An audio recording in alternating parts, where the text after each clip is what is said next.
ಸ್ಥಳೀಯ ಸುದ್ದಿ ಸಮಾಚಾರಗಳ ಆಗರ. ಕೇಂದ್ರ ಮತ್ತು ರಾಜ್ಯ ಸರ್ಕಾರಗಳು ಒಂದೇ ನಾಣ್ಯದ ಎರಡು ಮುಖಗಳಂತೆ ಅಭಿವೃದ್ಧಿಗಾಗಿ ಒಟ್ಟಾಗಿ ಕೆಲಸ ಮಾಡಬೇಕು ಎಂದು ಸಂಸದ ಹಾಗೂ ಕೇಂದ್ರ ರೈಲ್ವೆ ಮತ್ತು ಜಲಶಕ್ತಿ ರಾಜ್ಯ ಸಚಿವರಾದ ವಿ ಸೋಮಣ್ಣ ಅಭಿಪ್ರಾಯಪಟ್ಟರು. ಗುಬ್ಬಿ ಪಟ್ಟಣದ ರೈಲು ನಿಲ್ದಾಣದಲ್ಲಿ ಲಘು ರಸ್ತೆ ಸೈಟ್ ರೋಡ್ ಓವರ್ ಬ್ರಿಡ್ಜ್ ನಿರ್ಮಾಣಕ್ಕೆ ಶಂಕುಸ್ಥಾಪನೆ ನೆರವೇರಿಸಿ ಮಾತನಾಡಿದ ಅವರು, ಈ ಯೋಜನೆಗೆ 200 ಕೋಟಿ ಅಂದಾಜು ವೆಚ್ಚದಲ್ಲಿ ಕಾಮಗಾರಿ ಕೈಗೆತ್ತಿಕೊಳ್ಳಲಾಗಿದೆ. ಕೇಂದ್ರ ಸರ್ಕಾರವು ಭಾರತೀಯ ರೈಲ್ವೆಗೆ ಪ್ರಸಕ್ತ ವರ್ಷದಲ್ಲಿ 2.65 ಲಕ್ಷ ಕೋಟಿ ಮೀಸಲಿಟ್ಟಿದೆ. ಅದರಲ್ಲಿ 49,000 ಕೋಟಿಯನ್ನ ಕರ್ನಾಟಕದ ರಾಜ್ಯ ಯೋಜನೆಗೆ ನೀಡಲಾಗಿದೆ ಎಂದರು.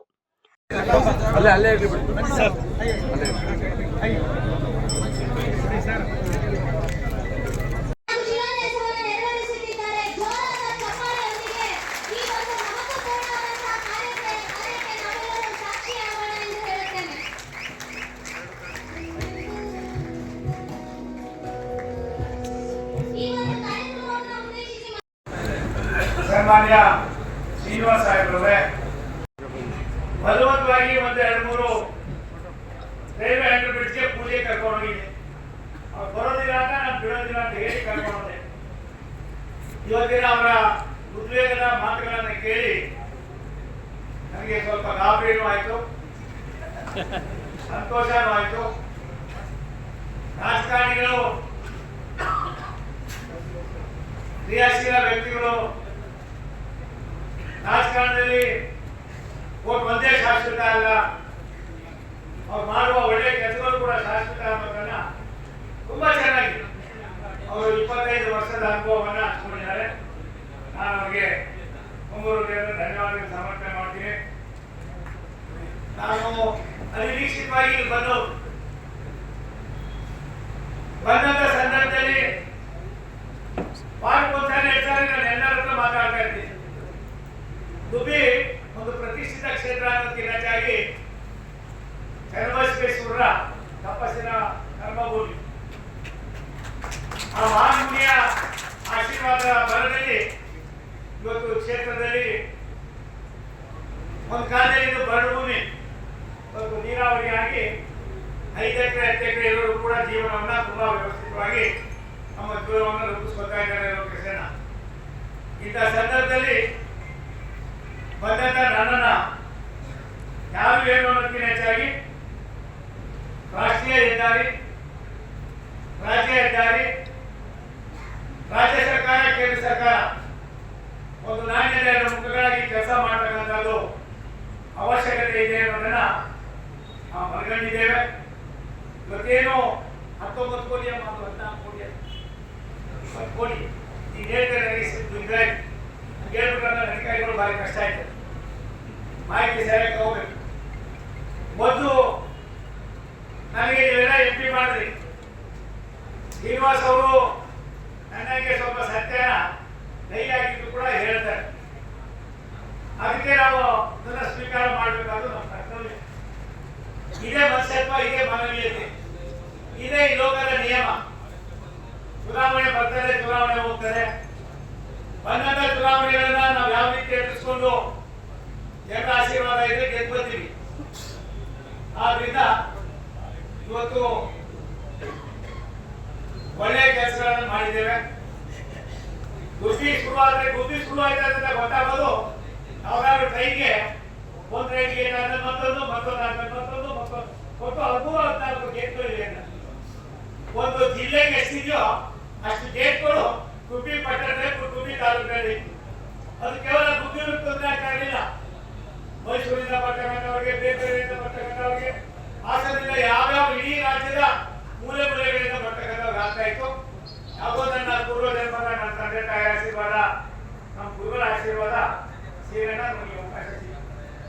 ನಾನು MP ಆಗೋದೆ. ನಿಮ್ಮ ಆಶೀರ್ವಾದ ಏನೋ ಗೊತ್ತಿಲ್ಲ, ನಿಮ್ಮ ಹುಮ್ಮಸ್ಸು ಏನೋ ಗೊತ್ತಿಲ್ಲ. ರಾಷ್ಟ್ರದ ಪ್ರಧಾನಮಂತ್ರಿಗಳು ಕರೆದು ನನಗೆ 2 ಜವಾಬ್ದಾರಿಯನ್ನ ಕೊಟ್ಟಂತ ಸಂದರ್ಭದಲ್ಲಿ ನಾವು ಹೋಗಿ विनती ಮಾಡಿದೆ. ನನಗೆ ಭಾಷೆ ತೊಂದರೆ, मुझे भाषा का प्रॉब्लम है, मुझे नहीं चाहिए, इसे तो भी कीजिए.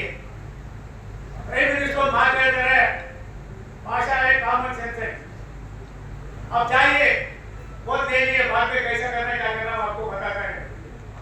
आधार पाने ಬೆಳಿಗ್ಗೆ 4 ಗಂಟೆಗೆ ಒಬ್ಬ ಬರ್ತಾರೆ. ಕಳಿಸಿದ್ದಾರೆ, ನೀವು ಹಿಂದಿ ಕಲಿಬೇಕಂತೆ. ಎಚ್ಚರಿಕೆ ಅದೃಷ್ಟ ಸಿಗ್ತದೆ. ಈ ಅದೃಷ್ಟ ಕೊಟ್ಟವರು ಯಾರು? ತುಮಕೂರು ಲೋಕಸಭಾ ಕ್ಷೇತ್ರದ ನನ್ನ ಮತದಾರ ಬಂಧುಗಳು, ತಾಯಂದಿರು, ಹಿರಿಯರು, ನನ್ನ ಆತ್ಮೀಯರು. ಅವ್ರು ಋಣ ತೀರಿಸಬೇಕಾದ ಕರ್ತವ್ಯ. ನಂಗೆ ಭಾರಿ ಖುಷಿ ಆಯ್ತು. ಇದೇ ಬೇಕಾಗಿರೋದು ರಾಜಕಾರಣದಲ್ಲಿ. ಸೇರನಾಯ್ಕ ನೀವು ಬರೋದಿಲ್ಲ ಅಂತ ತಿಳ್ಕೊಬಿಟ್ಟಿರ್ತೀನಿ. ಈ ರೀತಿ ಚರ್ಚೆಗಳು ಹೋಗಬೇಕಾಗಿದೆ, ಈ ರೀತಿ ಚರ್ಚೆಗಳು ಆಗಬೇಕಾಗಿದೆ. ಇದಾದಾಗ ತಾಲೂಕಿನ ಸರ್ವಾಂಗೀಣ ಅಭಿವೃದ್ಧಿಯಲ್ಲಿ ಯಾವುದನ್ನ ಆಯ್ಕೆ ಮಾಡ್ಕೋಬೇಕು. ಪೊಲೀಸರಿಗೆ ಕೆಲಸನೇ ಇರೋದಿಲ್ಲ ಅಂತ ಅಂತಾರೆ. ಚುನಾವಣೆ ಮುಗಿದ ಮೇಲೆ ಒಟ್ಟಾಗಿ ಸ್ನೇಹಪರವಾದ ಜೀವನವನ್ನು ಮಾಡಿದ್ರೆ ಅವ್ರ ಹಣೆ ಬರ ಇದ್ರೆ ಆಗ್ತದೆ. ಹಣೆ ಬರ ಇಲ್ಲ ನಮ್ಮ ಅಭಿಪ್ರಾಯ ಆಗೋ ಸಾಧ್ಯತೆ ಇಲ್ಲ. ನಾನು ನಿರೀಕ್ಷಣೆ ಮಾಡಿದ್ರೆ ಎರಡು ಕಡೆ ಹೋಗೋಗಿದೆ. ಮತ್ತೆ ನಾನು ಗೆದ್ದಿರೋದ ನನಗೆ ಗೊತ್ತಿಲ್ಲ. ಬಸವರಾಜಣ್ಣ ನನಗೂ ಅವ್ರಿಗೂ ನನಗೊಬ್ಬ ಹಿರಿಯರು ಮಾರ್ಗದರ್ಶಕರು. ಒಂದು 35 ವರ್ಷ ಮೇಲೆ 35-40 ವರ್ಷ ಆಯ್ತು. 40 ವರ್ಷ ಬರಲ್ಲ ನಾನು ಇದ್ದೀನಿ ಅಂದ್ರೆ ಅದೊಂದು ಯುಗಾನೇ. ಅವರನ್ನ ನುಡಿಯಲ್ಲಿ ಬದುಕೋದು ಭಾರಿ ಕಷ್ಟದ ಕೆಲಸ.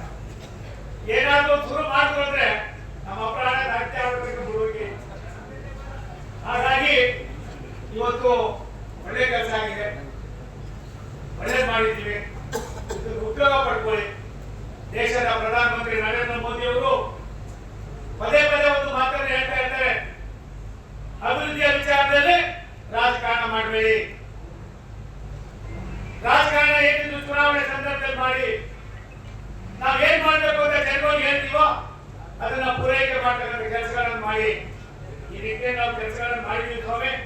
11 ವರ್ಷದಲ್ಲಿ ಸನ್ಮಾನ್ಯ ಪ್ರಧಾನಮಂತ್ರಿ ನರೇಂದ್ರ ಮೋದಿ ಅವರು ಈ ದೇಶ ಕಂಡ ಒಬ್ಬ ಅತ್ಯಂತ ಕ್ರಿಯಾಶೀಲ ಪ್ರಧಾನಮಂತ್ರಿಗಳಾಗಿ ವಿಶ್ವಕ್ಕೆ ಒಂದು ದೊಡ್ಡ ಸಂದೇಶವನ್ನು ಕೊಟ್ಟಿದ್ದಾರೆ. ರೈಲ್ವೆ ಇಲಾಖೆ ನಿಮ್ಗೆ ಗೊತ್ತಿತ್ತು ಶಿವಣ್ಣ, ಜಾಫರ್ ಶರೀಫ್ ಹೋಗ್ತಾರೆ ಇದೆಯಾ ಅನ್ನೋದೇ ಗೊತ್ತಿರಲಿಲ್ಲ. ಜಾಫರ್ ಶರೀಫ್ ಕಾಲ ಹೊತ್ತು 1 ಎಕರೆ ಜಾಗಕ್ಕೆ 1 ಲಕ್ಷ ರೂಪಾಯಿ ಬೆಲೆ ಆಯ್ತು. ಇವತ್ತು ದಡಿ ತಗೋಬೇಕಾದ್ರೆ ದಡಿ ತಗೋತಾರೆ. ಅಂತ ಸಂದರ್ಭದಲ್ಲಿ ಇವತ್ತು ನಾವು ಸಾಕಷ್ಟು ಕೆಲಸಗಳನ್ನು ಮಾಡೋದಕ್ಕೆ ರಾಷ್ಟ್ರದ ಪ್ರಧಾನಮಂತ್ರಿಗಳು ರೈಲ್ವೆ ಇಲಾಖೆಗೆ ಸುಮಾರು 2,65,200 ಕೋಟಿ ರೂಪಾಯಿಗಳನ್ನ ನಮ್ಮ ಇಲಾಖೆ ಕೊಡ್ತಾರೆ. ಕರ್ನಾಟಕ ರಾಜ್ಯದಲ್ಲಿ 49,000 ಕೋಟಿ ರೂಪಾಯಿ ನಿಮ್ಮ ಕ್ಷೇತ್ರದಲ್ಲಿ ತುಮಕೂರು ಲೋಕಸಭಾ ಕ್ಷೇತ್ರದಲ್ಲಿ ಸುಮಾರು 13-14,000 ಕೋಟಿ ರೂಪಾಯಿಗಳ ಕೆಲಸ ರೈಲ್ವೆ ಕೆಲಸ ನಡೀತಾ ಇದೆ. ಅದು ರಾಯಚೂರು ತುಮಕೂರು ದಾವಣಗೆರೆ ಮತ್ತೆ ತುಮಕೂರು ಅರಸೀಕೆರೆ ಡಬಲ್ ಲೈನಿಂಗು, ತುಮಕೂರು ಬೆಂಗಳೂರಿಗೆ ಡಬಲ್ ಲೈನು, ಗದಗ ಹುಡುಗಿ ನೆಲಕೊಂಡ ಧರ್ಮವರಂ ಬೈಯಪ್ಪನಹಳ್ಳಿ ಹೊಸೂರು ಹುಬ್ಬಳ್ಳಿ ಚಿಕ್ಕಾಜೂರು ಬೆಂಗಳೂರು ಕಂಟ್ರೋನ್ಮೆಂಟು ಹೊಸಪೇಟೆ ವಾಸ್ಕೋ ಅರಸೀಕೆರೆ ತುಮಕೂರು ಇದಲ್ಲದೆ ಸುಮಾರು ಗದಗವಾಡಿ ಹೀಗೆ ಅನೇಕ ಯೋಜನೆಗಳನ್ನು ನಾವು ಕೈಗೆತ್ತಿಕೊಂಡಿದ್ದೇವೆ. ನಾನು ನಿಮ್ಮಲ್ಲಿ ವಿನಂತಿ ಮಾಡೋದಿಷ್ಟೇನೆ, ಬಾಗಲಕೋಟೆ ಕುರ್ಚಿ ಇನ್ನು 2-3 ತಿಂಗಳೇ ಲೋಕಾರ್ಪಣೆ ಮಾಡ್ತಾ ಇದ್ದೀವಿ. ಶಿವಮೊಗ್ಗ ಶಿಕಾರಿಪುರ ರಾಣಿಬೆನ್ನೂರು ಶಿವಮೊಗ್ಗ ಶಿಕಾರಿಪುರವನ್ನು ಇನ್ನೊಂದು 6 ತಿಂಗಳಲ್ಲಿ ನಾವು ಕೈ ಬಿಡ್ತಾ ಇದ್ದೀವಿ. ಬೆಳಗಾವಿ ಧಾರವಾಡ ಕಿತ್ತೂರು ಮೂಲಕ ಅಕ್ವಿಜೇಷನ್ ಪೂರ್ತಿ ಮಾಡಿದ್ದೀವಿ. ಆ ಕೆಲಸವನ್ನು ಕೂಡ ಮಾಡ್ತಾ ಇದ್ದೀವಿ. ಕುಪ್ಪಮ್ಮು ಇದು ಸುಮಾರು ವರ್ಷದ ಬೇಡಿಕೆ, ಸುಮಾರು 1,800 ಕೋಟಿ ರೂಪಾಯಿಗಳ ಯೋಜನೆ. ಅದನ್ನು ಕೂಡ ನಾವು ಮುಗಿಸುವ ಹಂತಕ್ಕೆ ತಂದಿದ್ದೇವೆ. ಕಡೂರು ಚಿಕ್ಕಮಗಳೂರು ಹಾಸನ 135 ಕಿಲೋಮೀಟರ್ ಹಂತೆ ಬಂದಿದೆ. ಅದು ಮುಗಿಸ್ತಾ ಇದ್ದೀವಿ. ಮಾಲಗೂರು ಬಾಲಸಮುದ್ರ 135 ಕಿಲೋಮೀಟರ್, ಹಾಸನ ಬೆಂಗಳೂರು ಸಂಪರ್ಕ ಮುಖ 27 ಕಿಲೋಮೀಟರ್. ಶ್ರವಣ ಬೆಳವಣಿಗೆ ಹೊಸ ರೈಲಿನ ವ್ಯವಸ್ಥೆ ಮಾಡ್ತಾ ಇದ್ದೀವಿ. ಹುಬ್ಬಳ್ಳಿ ಅಂಕೋಲ ತುಂಬಾ ವರ್ಷದ ಕಾಯಿಲೆ, ಯಾರು ಮುಟ್ಟಾಕ ಹೋಗಿರಲಿಲ್ಲ. ಅದನ್ನ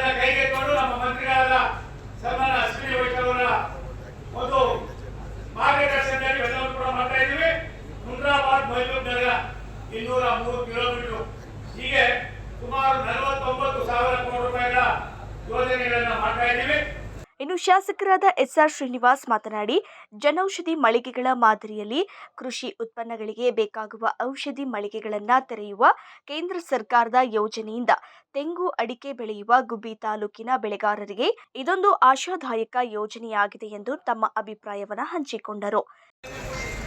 ಇವತ್ತು ಇತಿಹಾಸದ ತುಂಬಿನಲ್ಲಿ ಸೇರ್ತಕ್ಕಂಥ ಒಂದು ಕಾರ್ಯಕ್ರಮವನ್ನ ಸನ್ಮಾನ್ಯ ಸೋಮಣ್ಣವರ ಘನ ಅಧ್ಯಕ್ಷತೆಯಲ್ಲಿ ಇವತ್ತು ನಾವು ನೆರವೇರಿಸ್ತಾ ಇದ್ವಿ. ಬಹುಶಃ ನನ್ನ ಜೀವನ ಸಾರ್ಥಕ ಆಗಿತ್ತು ನಾನು ಕೂಡ ಭಾವಿಸ್ತೀನಿ. ಯಾಕೆಂದ್ರೆ ನಾನಿಲ್ಲೇ ಸೇವಾ ಸದನ ಹೈಸ್ಕೂಲ್ ಓದ್ತಾ ಇದ್ದದ್ದು. ನಾನು 1977-78 ಫಸ್ಟ್ 7th ಸ್ಟ್ಯಾಂಡರ್ಡ್ಗೆ ಜಾಯಿನ್ ಆದೆ. ಅವತ್ತು ಹುಟ್ಟಿದಂಥದ್ದು ಅವತ್ತಿಂದ ಇವತ್ತರವರೆಗೂ ಕೂಡ ನಿರಂತರವಾಗಿ ಈ ಭಾಗದ ಜನತೆಯ ಹುಬ್ಬಿ ಜನತೆ ಮತ್ತು ಸೋಲು ಭಾಗದ ಜನತೆಯ ಒಂದು ಕನಸಾಗಿತ್ತು. ಅಂತ ಒಂದು ಕನಸನ್ನ ಎಲ್ಲ ನೆರವೇರಿಸುವುದಿಲ್ಲ. ಬಹುಶಃ ನಾವು ಜೀವನದ ಕೊನೆ ಉಸಿರವರೆಗೂ ನಮ್ಮ ಹುಬ್ಬಿ ಜನ ನಿಮ್ಮನ್ನು ಮರೆಯಲಾಗ್ತದೆ ಅನ್ನೋದು ಕೂಡ ಭಾವಿಸ್ತೀವಿ. ನಾವು ಹುಟ್ಟುವಾಗ ಯಾಕೆ ಸನ್ಮಾನ್ಯ ಯಾವ ಸಿದ್ಧಕೆ ಮಠದ ಶಿವಕುಮಾರ ಸ್ವಾಮಿಗಳ ಹೆಸರು ಅಜರಾಮರವಾಗಿ ಹೆಂಗೆ ಇತಿಹಾಸದ ಪುಟಗಳನ್ನ ಸೇರ್ತೋ ಇಡೀ ಈಶ್ವರಿಯವರೆಗೂ ಈ ಭೂಮಂಡಲದಲ್ಲಿ ಭೂಮಿ ಆಕಾಶ ಎಲ್ಲಿವರೆಗೂ ಇರುತ್ತೋ ಅಲ್ಲಿವರೆಗೂ ಶಿವಕುಮಾರ ಸ್ವಾಮಿ ಹೆಸರುತ್ತೆ. ಅದೇ ರೀತಿ ಸೋಮಣ್ಣ ಹೆಸರು ಕೂಡ ಎಲ್ಲಿವರೆಗೂ ಸೋಮಣ್ಣ ಇತರ ಆದ್ರೆ ಸೋಮಣ್ಣ ಹೆಸರು ಮಾತ್ರ ಅಜರಾಮರವಾಗಿ ಇರ್ತಕ್ಕಂಥ ಕೆಲಸದಿಂದ ಮಾಡ್ತಾ ಇದೆ. ನಾನು ಸೋಮಣ್ಣ ಫಸ್ಟ್ ಬಂದಾಗ ಸೋಮಣ್ಣಾಜಿ ಬಗ್ಗೆ ಕೆಟ್ಟದಾಗೆ ಮಾತಾಡಿದ್ವಿ. ಅವ್ರಿಗೆ ಯಾಕೆ ಮಾತಾಡ್ತೀವಿ ಅಂತ ನಾನು ವಾಕ್ ಮಾಡ್ತಾ ಇದ್ದೆ. ನಾನು ಯೂನಿವರ್ಸಿಟಿ ಇದರಲ್ಲಿ ವಾಕ್ ಮಾಡ್ತಾ ಇದ್ದೆ. ಸಿಕ್ಕಿರು ಮಗ ನೀ ಮನೆ ಊಟ ಕೊಟ್ಟಿಕ್ಕಲ್ಲ, ನೀನ್ ಬೇಡ ಅಂದ್ರು ನೀ ಮನೆ ಊಟ ಕೊಟ್ಟಿ ಅಕ್ಕಂತ ಊಟ ಮಾಡಿಸ್ಕೊಂಡು ಊಟ ಮಾಡಿ ಕೊಟ್ಟಿಕ್ಕಳು ಅಂತ ಪ್ರೀತಿಯಿಂದ ಮಾತಾಡಿದ್ರು. ನಾನು ಈ ಮನುಷ್ಯ ನಿಂಗೆ ನಾನು ಪ್ರೆಸ್ ಅಲ್ಲಿ ಅವ್ರ ವಿರುದ್ಧವಾಗಿ ಮಾತಾಡ್ತೀನಿ, ಆದ್ರೂ ಕೂಡ ಇಷ್ಟೊಂದು ಆತ್ಮೀಯತೆಯಿಂದ ನಮ್ಮನ್ನ ಕಾಡ್ತಾರೆ ಅಂತ ಹೇಳ್ಬಿಟ್ಟು ನನಗೆ ಅವತ್ತು ಆಶ್ಚರ್ಯ ಆಯ್ತು. ಅಂತ ಒಬ್ಬ ಅದ್ಭುತ ಎಲ್ಲರ ಭಾಷೆಯಾದ ನನಗೂ ಕೂಡ ಕೆಲಸಗಳು ಇವತ್ತು ಈ ತಾಲೂಕಿನಲ್ಲಿ ಮತ್ತು ಈ ಜಿಲ್ಲೆಗಳಿಗೆ ಈ ರಾಜ್ಯದಲ್ಲಿ ಆಗ್ತಾ ಇರ್ತಕ್ಕಂಥದ್ದನ್ನ ನಾವು ಗಮನಿಸ್ತಾ ಇದ್ದೀವಿ. ಈ ರಾಯದುರ್ಗ, ತುಮಕೂರು, ರಾಯದುರ್ಗ, ಬಳ್ಳಾರಿ, ಇಡೀ ಕರ್ನಾಟಕ ರಾಜ್ಯದಲ್ಲಿ ಜಾಫರ್ ಶರೀಫ್ ನೋಡಿದ್ದೆ. ಆದ್ರೆ ಜಾಫರ್ ಶರೀಫ್ ಕೂಡ ಇಷ್ಟೊಂದು ಅದ್ಭುತವಾಗಿರ್ತಕ್ಕಂಥ ಕಾರ್ಯಕ್ರಮಗಳನ್ನ ರೈಲ್ವೆ ಇಲಾಖೆಗೆ ಮಾಡಲಿಕ್ಕೆ ಸಾಧ್ಯ ಇರಲಿಲ್ಲ. ಅಂತ ಒಂದು ಅದ್ಭುತವಾಗಿರ್ತಕ್ಕಂಥ ಕಾರ್ಯಕ್ರಮಗಳನ್ನ ನಮ್ಮೆಲ್ಲರಿಗೂ ಕೂಡ ಕೊಡ್ತಾ ಇದ್ದಾರೆ. ನಾವ್ಯಾವತ್ತೂ ಕೂಡ ಅವರಿಗೆ ಚಿರ ಯುವಕ ಇದ್ದೇವೆ. ಅವರು ನನಗೆ ಆಶ್ಚರ್ಯ ಆಗುತ್ತೆ. ನನಗೆ ಬಂದು 63, ಅವ್ರಿಗೆ 73 ಇರ್ಬೋದು, 75 ಇರ್ಬೋದು. ಎಷ್ಟು ಆಗ್ತದೆ ಅವರು ಬಹುಶಃ ಸಾವಿರದ ವ್ಯಕ್ತಿ ಯಾರಾಗಿದ್ರೆ ಸೋಮಣ್ಣ ಅಂತ ನಾನು ಭಾವಿಸ್ತೀನಿ. ಹೆಚ್ಚು ಆಯಸ್ಸನ್ನ ಕೊಡಿ, ಅವರು ಮುಂದೆ ಸ್ಪರ್ಧೆ ಮಾಡೋಣ ಅಂತ ಹೇಳಿದ್ರೆ ಅವ್ರು ಸ್ಪರ್ಧಿಸ್ಬೇಕು.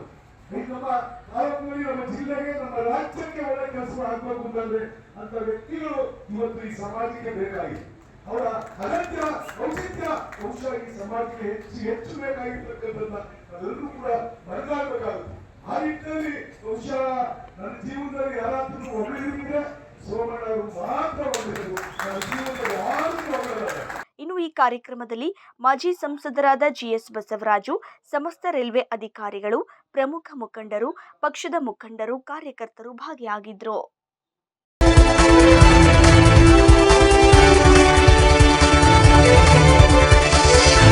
A1 ಟಿವಿ ನ್ಯೂಸ್, ಸ್ಥಳೀಯ ಸುದ್ದಿ ಸಮಾಚಾರಗಳ ಆಗರ.